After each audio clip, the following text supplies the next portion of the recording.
Hello बच्चों, हमारे पास क्वेश्चन है। A tuning fork of frequency 340 hertz is excited and held above a cylindrical tube of length 120 centimetre. ठीक है, एक सिलेंड्रिकल ट्यूब है पूरी, ये एल, और इसकी वैल्यू हमें दे रखी है 120 सेंटीमीटर, और यहाँ पे हमने एक ट्यूनिंग फॉर्क आपका एक्साइट किया। It is slowly filled with water. अब ये लेंथ जो है धीरे धीरे पानी से फिल होने लगी।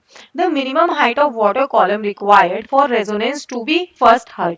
मिनिमम हाइट बतानी है वाटर कॉलम की जब मेरे को पहली बार रेजोनेंस सुनाई देगा। ठीक है, तो हम पहले डेटा लिख लेते हैं। फ्रीक्वेंसी हमारे पास कितनी है, 340 हर्ट्ज।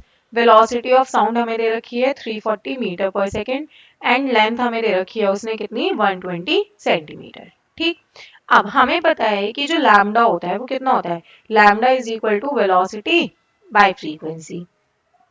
ठीक, तो ये हो गया आपका 340 divided by 340 is equal to 1 metre. अब सारे आंसर ना सेंटीमीटर में, तो इसको यहीं पे चेंज कर लेते हैं। ये हो गया आपका 100 सेंटीमीटर। ठीक है, पहला रेजोनेंस जब हर्ड होगा तो उसमें एल कितना होना चाहिए, फर्स्ट रेजोनेंस के लिए लैम्डा बाय 4।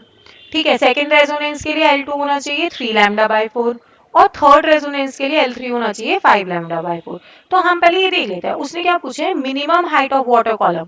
अगर वाटर कॉलम की हाइट मिनिमम हो, इसका मतलब जो आपका एयर कॉलम है ना, एयर कॉलम की हाइट क्या होनी चाहिए, मैक्सिमम होनी चाहिए, एच मैक्स होना चाहिए उसके लिए। तो हम पहले यही निकाल लेते हैं कि L1 जो L2 आपके एयर कॉलम के लिए वो क्या क्या आ रहे हैं। तो फर्स्ट के लिए कितना हो गया, 100/4 इज इक्वल टू आपका हो गया 25 सेंटीमीटर।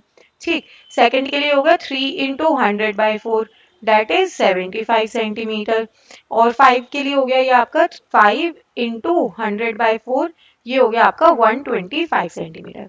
सबसे पहले L3 को देखते हैं, हमारी लेंथ टोटल है कितनी, 120 सेंटीमीटर, और 125 सेंटीमीटर से बहुत ज्यादा है, तो ये तो कैंसिल हो गया ऑप्शन। ठीक है, अब एयर कॉलम की मैक्सिमम हाइट 25 होगी या 75, 75 होगी एयर कॉलम के लिए मैक्सिमम हाइट।